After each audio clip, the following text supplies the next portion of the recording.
Hi everyone, welcome to my YouTube channel. आज हम इस वीडियो में +1 बायोलॉजी का चैप्टर 12 जो कि है ट्रांसपोर्ट इन प्लांट्स के 30 MCQ करेंगे। अगर आपने चैनल को अभी तक सब्सक्राइब नहीं किया है तो पहले आप चैनल को सब्सक्राइब कर ले ताकि आप कोई भी अपडेट जो है वो मिस ना करें।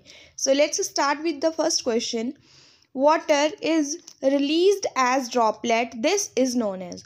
तो वाटर जो है वो ड्रॉपलेट की फॉर्म में जब लीव से रिलीज होता है उसको हम क्या बोलते हैं? गट्टेशन बोलते हैं। और ये किसके थ्रू होती है? ये होती है स्टोमेटा लाइक पोर्स जो है वो प्रेजेंट होते हैं, उनको हम क्या बोलते हैं? हाइडाथोड्स।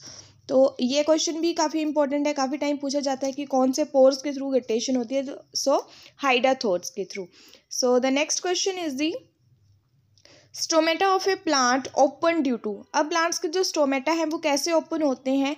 तो ये कैसे ओपन होते हैं? जो आपके हाइड्रोजन आयन हैं वो कहाँ को ट्रांसपोर्ट होते हैं? आपके एपिडर्मल सेल की तरफ को।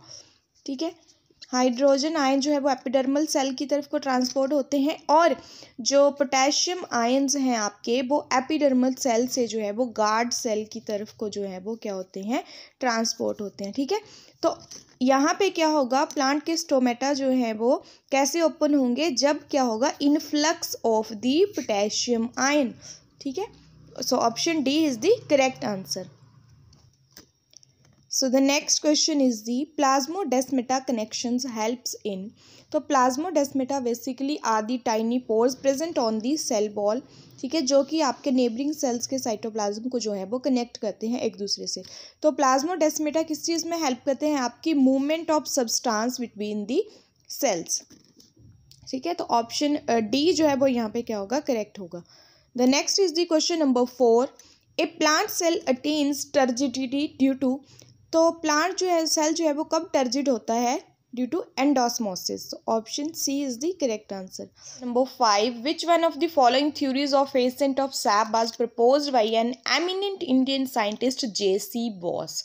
तो J.C. बॉस द्वारा इनमें से कौन सी जो है वो थ्योरी दी गई थी? तो सबसे पहले जो एसेंट ऑफ सैप जो है, बेसिकली सैप क्या होता है? SAP is the water with the dissolved mineral.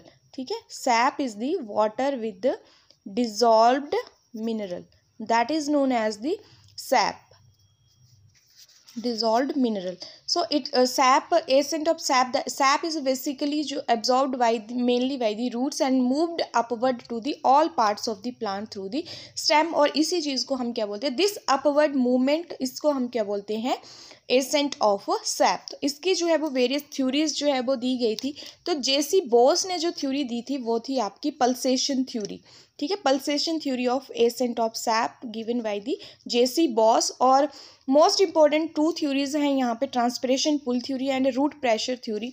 तो ट्रांसपिरेशन पुल थ्योरी आपकी जो दी थी that is given by the Dixon and Jolly, और जो रूट प्रेशर थ्योरी थी वो आपकी दी थी प्राइस्टली में।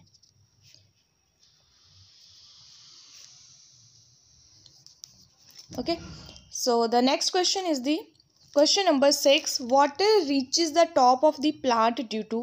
तो वाटर जो है वो कैसे टॉप ऑफ द प्लांट के लिए रीच करता है? Due to the root pressure. तो option A is the correct answer. The next is the question number 7। Potometer works on the principle of. तो पोटोमीटर को समटाइम जो है वो हम ट्रांसपिरोमीटर भी बोलते हैं। ठीक है, ट्रांसपिरोमीटर भी बोलते हैं। और ये किस प्रिंसिपल के ऊपर बेस्ड है? ये बोलता है कि जो अमाउंट ऑफ वाटर जो एब्जॉर्ब किया वो किसके इक्वल होगा? The amount of water that lost through transpiration. ठीक है, तो ऑप्शन बी यहाँ पे क्या होगा? करेक्ट होगा। The next is the question number 8। In which of the following plants there will be non transpiration. तो ट्रांसपीरेशन आपकी कौन से प्लांट्स में नहीं होगी? एक्वेटिक या सबमर्ज्ड प्लांट में। तो ऑप्शन ए जो है यहाँ पे क्या होगा? राइट होगा। The next question number 9। The translocation of organic solute in sieve tube members is supported by. तो जो आपका ट्रांसलोकेशन है ऑर्गेनिक सॉल्यूट का सीव ट्यूब मेंबर्स में, वो किसके थ्रू जो है वो सपोर्ट किया जाता है? आपका पी प्रोटीन के द्वारा। ठीक है, option C is the correct. P means यहाँ पे फ्लोएम प्रोटीन के द्वारा, फ्लोएम प्रोटीन। ठीक है, the next question is the question number 10। Water is lost in a liquid state in some plants through हाइड्रोथॉर्ड्स। दीज हाइड्रोथॉर्ड्स, ये हाइड्रोथॉर्ड्स कहते हैं remain always open. Option C is the correct answer. The next is the question number 11. The rate of transpiration will be very less in a situation where. Transpiration का rate जो है वो कम कहाँ पे होगा, ठीक है. तो ऑप्शन 1 है आपका ग्राउंड वाटर सफिशिएंटली अवेलेबल. जब ग्राउंड वाटर सफिशिएंटली अवेलेबल है तब ट्रांसपिरेशन का रेट जो है वो हाई होगा. विंड ब्लो कर रही होगी तब भी हाई होगा ट्रांसपिरेशन का rate. Environment is very hot and dry तो भी ट्रांसपिरेशन रेट जो है वो हाई होगा. तो लेस कहाँ पे होगा आपका, जब रिलेटिव ह्यूमिडिटी क्या होगी, हाई होगी. तो ऑप्शन डी क्या होगा यहाँ पे correct. The next is the question number 12. Passive absorption of water by root system is the result of. तो जो पैसिव एब्जॉर्प्शन है वो किसके थ्रू होता है आपका, tension on the cell sap due to transpiration. Option C. The next question is the question number 13. Opening and closing of stomata is due to. तो किसके थ्रू होती है opening and closing of stomata, change in the turgor pressure of the guard cells. Option B is the correct.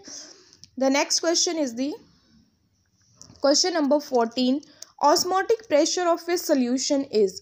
Osmotic pressure जो है वो solution का क्या होता है, हमेशा ही greater than the pure solvent. The next question is the if the concentration of external solution is more than the cytoplasm the solution is known as. जब कंसंट्रेशन ज़्यादा होगी तो उसको हम क्या बोलते हैं, hypertonic solution.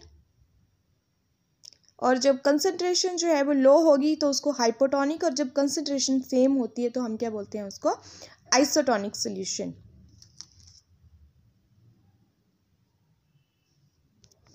The next question is the cohesive force existing between molecules of water is contributing to. तो जो कोहेसिव फोर्स है मॉलिक्यूल्स ऑफ वाटर के बीच में वो किसके लिए कंट्रीब्यूट करती है आपकी, ascent of sap. Option C. The next question is the most acceptable theory of ascent of sap is the most acceptable theory जो है वो कौन सी थी आपकी. So most acceptable theory थी आपकी transpiration pull theory. Option C. The next is the question number 18. The cause of guttation is mainly. Guttation का main cause क्या है आपका, root pressure. Option A. The next question, question number 19. The water potential and the osmotic potential of a pure water. तो इसका water potential और osmotic potential कितना होता है, 0 and 0. The next question is the question number 20. If cohesion, tension, transpiration theory is correct, then a break in water column in xylem vessel. तो वो क्या होता है आपका, should cause a mesophyll cell to become flaccid and result in building of leaves. The next question is the water in plants is transported by. किसके through transport होता है water जो है वो आपका, जाइलम और जाइलम वेसल्स एलिमेंट्स के थ्रू. The next question is the water potential in the leaf tissue is positive during. Water potential जो है वो आपका पॉजिटिव कब होगा, जब क्या होगी, लो ट्रांसपिरेशन होगी. ठीक है. The next question is the transpiration pull will be the maximum under which of the following condition. Transpiration pull जो है वो मैक्सिमम कब होगा, जब स्टोमेटा ओपन होंगे, ड्राई एटमॉस्फेयर होगा एंड मॉइस्ट सॉइल होगी. ठीक है. तो option C.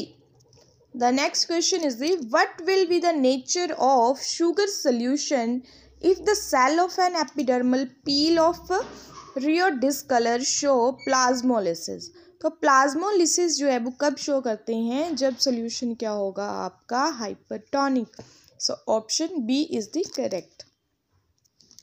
The next question is the movement of water from one cell of the cortex to the adjacent one in the root is due to. तो ये movement आपकी किसके through होती है, वाटर पोटेंशियल ग्रेडियंट के through. Option D. The next question is the root pressure is due to. Root pressure आपका किसकी वजह से होता है, एक्टिव एब्जॉर्प्शन की वजह. काफ़ी टाइम ये क्वेश्चन आपका एग्जाम में आता है. The next question is the main conductance of water in an angiosperms occurs through. तो किसके थ्रू होती है, एंजियोस्पर्म में जो है वो मेन कंडक्टर्स जो है वो आपकी वेसल्स के through. Option B. The next question is the plant cell do not rupture when placed in distilled water because. क्यों नहीं रप्चर करता है प्लांट सेल जब उसको डिस्टिल्ड वाटर में, because they are covered by rigid and elastic cell wall. Option D. The next question is the exchange of gases in photosynthesis and respiration takes place by the principle of. तो कौन सा principal के ऊपर dependent है ये? Independent diffusion, option D. The next question is the plasma membrane of a living plant cell act as a, वो क्या act करती है? सिलेक्टिवली और differentially permeable membrane, option B is the correct answer. So that's all for today and I hope आपको video अच्छी लगी होगी। Video को लाइक शेयर कमेंट करें एंड चैनल को सब्सक्राइब करें। Thanks for watching.